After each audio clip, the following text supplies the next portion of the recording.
ശബരിമല സ്വർണ്ണക്കൊള്ള കേസിൽ CBI അന്വേഷണം ആവശ്യപ്പെട്ടുള്ള അഖില തന്ത്രി പ്രചാരക് സഭയുടെ ഹർജിക്കാരന് ഹൈക്കോടതിയുടെ വിമർശനം.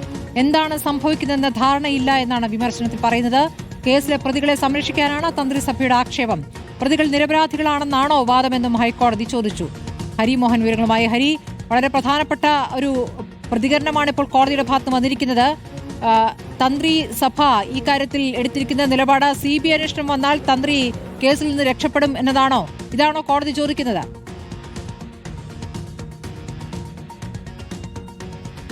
സ്മൃതി, ഈ ഹൈക്കോടതിയുടെ നിരീക്ഷണത്തിൽ അല്ലെ ഹൈക്കോടതിയുടെ മേൽനോട്ടത്തിൽ ഒരു അന്വേഷണ സംഘം ഉണ്ടാകുന്നു. ആ അന്വേഷണ സംഘം കഴിഞ്ഞ 3 മാസത്തിന് മുകളിലായി അന്വേഷണം നടത്തുന്നു.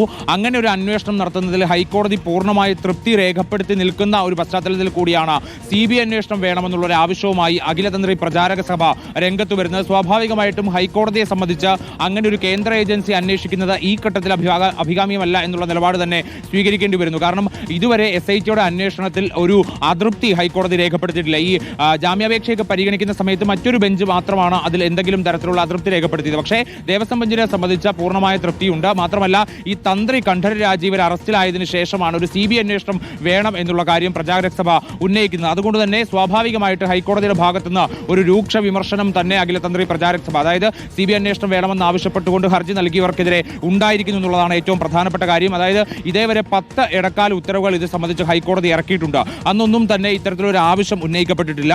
അതുകൊണ്ട് തന്നെ ഇപ്പോൾ CBI അന്വേഷണം ആവശ്യപ്പെടുന്നതിൽ ഒരു യുക്തിയുമില്ല എന്നുള്ള നിലപാടിൽ തന്നെ ഹൈക്കോടതി എത്തിച്ചേർന്നിരിക്കുന്നു. മാത്രമല്ല, പ്രതികൾ നിരപരാധികളാണോ എന്നതാണ് ഹർജിക്കാരോട് ഹൈക്കോടതി ഉന്നയിക്കുന്ന ഒരു ചോദ്യം, അല്ലെങ്കിൽ അങ്ങനെ ഒരു വാദം ഉയർത്തുന്നുണ്ടോ എന്നുള്ളതാണ്. അതായത് കൃത്യമായ തെളിവുകളുടെ അടിസ്ഥാനത്തിൽ ഹൈക്കോടതിയെയും കൂടി അറിയിച്ചുകൊണ്ടാണ് ഈ പ്രതികളുടെ അറസ്റ്റൊക്കെ തന്നെ നടന്നിട്ടുള്ളത്. അപ്പോൾ സ്വാഭാവികമായിട്ടും തന്ത്രിയുടേതടക്കമുള്ള അറസ്റ്റുകളിൽ ഹൈക്കോടതിക്ക് കൃത്യമായ ധാരണയുണ്ട്. SIT അറിയിച്ചിട്ടുള്ള വിവരങ്ങൾ ഹൈക്കോടതിയുടെ മുന്നിലുണ്ട്. അതൊക്കെ മുന്നിൽ വെച്ചുകൊണ്ട് തന്നെയാണ് ഹൈക്കോടതി ആ ചോദ്യം ചോദിക്കുന്നത്. പ്രതികൾ നിരപരാധികളാണോ എന്നതാണ്. അങ്ങനെ ഒരു വാദമുണ്ടോ അഖിലതന്ത്രി പ്രചാരക സഭയ്ക്ക് എന്നുള്ളതാണ് പ്രധാനപ്പെട്ട ഒരു ചോദ്യമായി ഹൈക്കോടതിയുടെ ഭാഗത്തുനിന്ന് വരുന്നത്. കേസിലെ പ്രതികളെ ഏതെങ്കിലും നിലയിൽ സംരക്ഷിക്കാനുള്ള, രക്ഷപ്പെടുത്താനുള്ള നീക്കമാണ് ഇത്തരത്തിലുള്ള ഒരു ഹർജി എന്നുള്ള നിരീക്ഷണം കൂടി ഹൈക്കോടതി നടത്തുന്നു. എന്തായാലും ഇത് സംബന്ധിച്ച് ഫെബ്രുവരി 4 ഈ ഹർജി മാറ്റിവെച്ചിട്ടുണ്ട്. സ്മൃതി, ഹരി മോഹനാണ് വിവരങ്ങൾ നൽകിയത്.